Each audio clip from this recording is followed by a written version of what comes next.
Hey guys, Sam here and welcome back to another FIFA 17 experiment video, another one-off video and another versus video. You guys seem to like these ones quite a bit. Now we've done a lot of them in the past. This is one that I always thought that we'd eventually get to, but a lot of people, and I mean I've had like 50 to 100 different comments telling me to do this. People have wanted all sorts of different sponsorships, and in the future we might go ahead and do a little bit more, but today we're looking at the two big boys. We're looking at Nike and we're looking at Adidas. And yes, I pronounced both of them correctly. I don't give a shit how you pronounce it. It's Nike and Adidas, and if you don't like it, you're wrong pretty much, because that's the right way of saying both those names. Don't at me.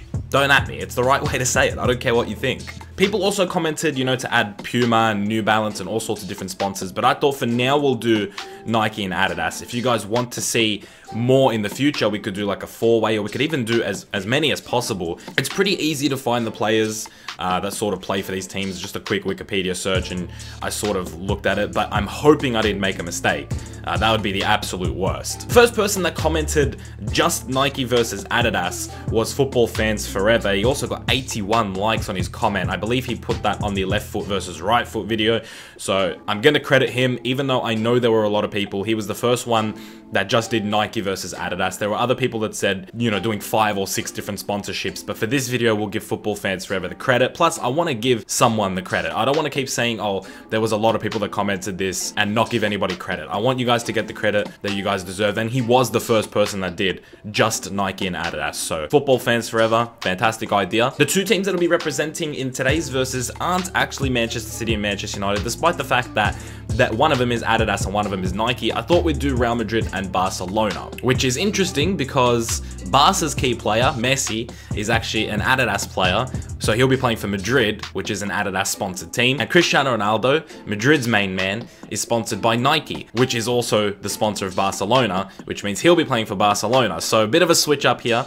Might get a few people salty, but that's what it's all about, isn't it? Anyway, if you guys do go on to enjoy today's FIFA 17 experiment, make sure you do leave a like on the video. You guys have been smashing out the likes on the past couple of experiments. If you guys could do that for me today as well, that'd be absolutely fantastic. Subscribe if you're new around here. We're so close to 20,000 subscribers. I did put out a video where you guys can ask your questions for a 20k Q&A. So what you can do is go ahead on that video, put your comments in the comment section down below. I'll leave a link to that in the description, and I'll probably have it in the top right corner. If you click that little eye, you can go straight to that video. But other than that, guys, you can leave your comments in the comment section below for future FIFA 17 experiment ideas. Without further ado, before we do get into the simulation, let's take a look at the two teams that'll be competing in today's versus. I'm excited for this one.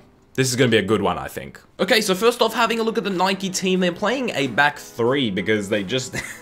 I don't know, Nike just doesn't like sponsoring fullbacks. I'm not sure why, but I couldn't find a fullback that was above like an 80 rating that was sponsored by Nike. There might be someone out there that I missed out on, but I didn't find them.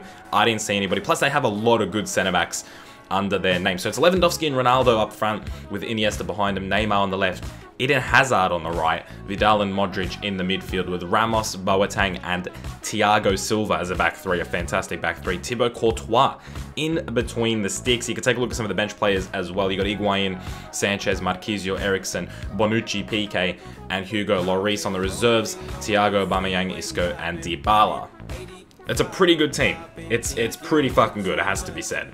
You know, obviously these players are all like 85 and above pretty much, but they have a lot of players around the 84, 85, 83 as well. Like those decent players, just not world-class players. They have so many. I think in total, I think they have more people sponsored under them than Adidas do, because it just seemed like every single player was a Nike player. So I think their depth might be a little bit stronger. I'm not sure. Let's take a look at the Adidas team. Okay, the Adidas team under the Real Madrid banner has Luis Suarez up front with Messi on the left and Bale on the right. Ozil, Kroos, and Pogba make up a midfield three with Marcelo, Alaba, Hummels, and Lam as a back four. Manuel Neuer in between the sticks. You can take a look at some of the bench as well. They've got Benzema, Silva, Rakitic, Rodriguez, Kompany, Alba, and De Gea on the bench. Di Maria, Miranda, Robin, and Costa. And yeah, forget what I said about depth, okay? They both have fantastic depth looking at the benches now. A lot of good strong midfielders in the Adidas team, and David De Gea as your backup goalkeeper. How could you go wrong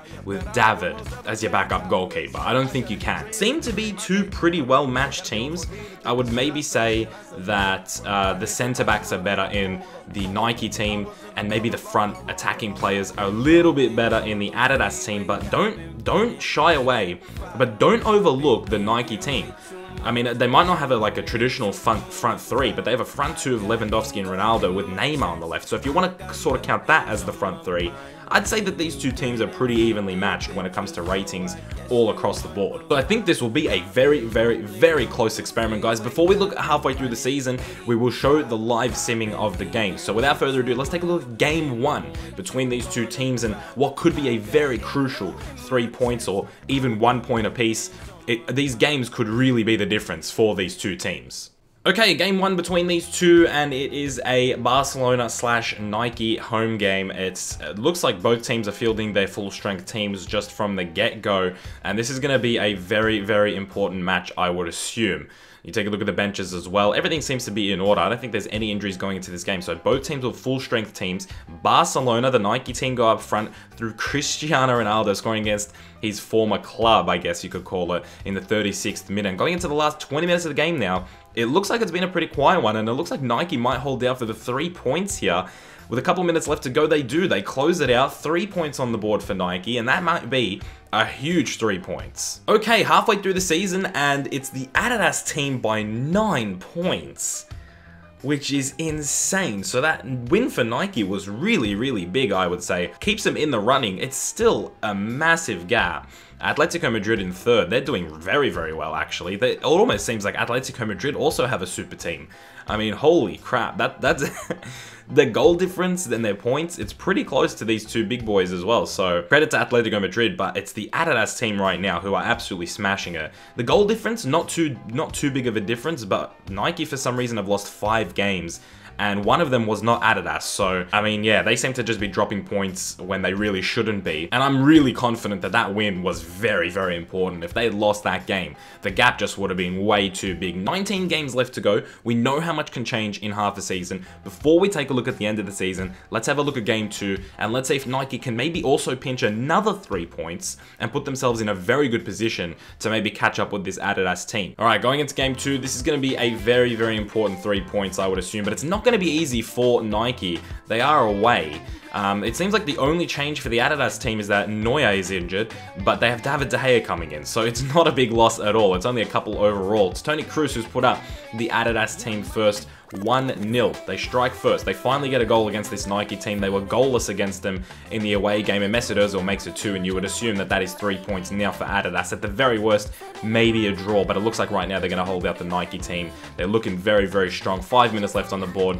Robert Lewandowski brings one back for the Nike team, but it's not enough. It's a 2-1 win for Adidas, and they've taken back those 3 points that they lost to the Nike team in the first game.